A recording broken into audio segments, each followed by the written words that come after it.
আজকে আলোচনা করব কিভাবে ধানের মাজরা পোকা বা মাইজ কাটা পোকা বা স্টেম বোরার দমন করা যায়। বাংলাদেশে ধানের জমিতে 3 ধরনের মাজরা পোকা আক্রমণ করে, যেমন হলুদ, কালো মাথা ও গোলাপি মাজরা পোকা।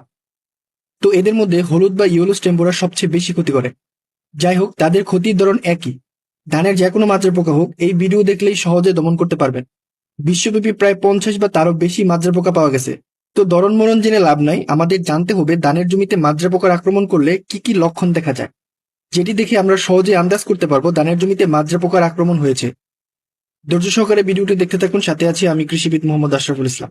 ধানের জমিতে মাজরা পোকা আক্রমণ করলে 2 ধরনের লক্ষণ দেখা যায়। একটি হচ্ছে মরাডিক বা ডেড হার্ট সিমটম।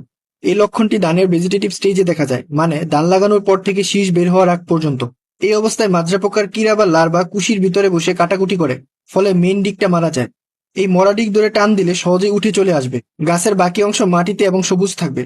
তবে ধান লাগানোর পর প্রাথমিক অবস্থায় পুরো গাছই কেটে ফেলতে পারে, ফলে পুরো গাছ মরে শুকিয়ে যায়। মরা ডিকটার মধ্যে ভালো করে লক্ষ্য করলে দেখতে পারবেন মাজরা পোকার কিরার কাটাকুটি। দ্বিতীয়টি হচ্ছে মরা শীষ বা সাদা শীষ বা হোয়াইট হেড সিমটম।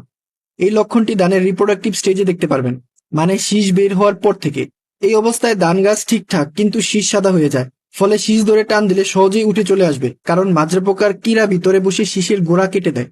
এখন আসি কিভাবে মাজরা পোকা দমন করব। প্রথমে জমিতে সবসময় সঠিক ডোজে সার দিতে হবে। বিশেষ করে অতিরিক্ত ইউরিয়া দেওয়া থেকে বিরত থাকতে হবে, আর পটাশ সার কম দেওয়া যাবে না। দ্বিতীয়ত, রেগুলার জমি পর্যবেক্ষণ করতে হবে। এটা সহজ করার জন্য জমিতে খুঁটি পুঁতে রাখতে হবে, যাতে পাখিরা বসে পোকা খেতে পারে, এবং আলোক ফাঁদ দিয়ে দিবেন। জমিতে এরকম ডিম দেখতে পেলে ছিঁড়ে নষ্ট করে ফেলবেন।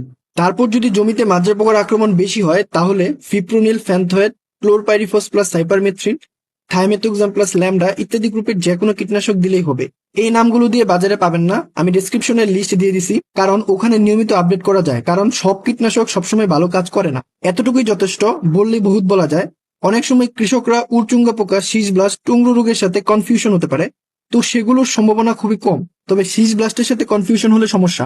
কারণ শীষ ব্লাস্ট হলে যে কীটনাশকগুলো বলেছি সেগুলো দিলে কোনো কাজ করবে না। শীষ ব্লাস্টের জন্য ছত্রাকনাশক দিতে হবে। আই বাটন বা ডেসক্রিপশনে ভিডিও লিংক দেওয়া আছে, কিভাবে শীষ ব্লাস্ট থেকে আলাদা করতে পারবেন, ভিডিওটি দেখে নিতে পারেন। ভিডিওটি যদি কাজে এসে থাকে তাহলে লাইক, কমেন্ট, শেয়ার করে অন্যকে জানাতে সাহায্য করুন। কৃষি সম্পর্কিত যে কোনো সমস্যার সমাধান পেতে এগ্রিকালচারিস্ট টিভি চ্যানেলটি সাবস্ক্রাইব করে পাশে থাকুন। ধন্যবাদ সবাইকে।